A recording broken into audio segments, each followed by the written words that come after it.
వేరే పోయిందిలే ఇంకా.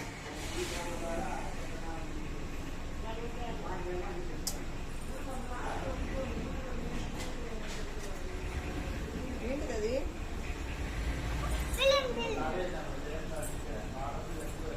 ఏంది హర్ని అది? బెలూనా? వాటర్ బెలూన్సా? బబుల్స్ లాగా? ఎవరు చేపించినాడు నీకు అది? అవునా, మీ మామ చేపించినాడా?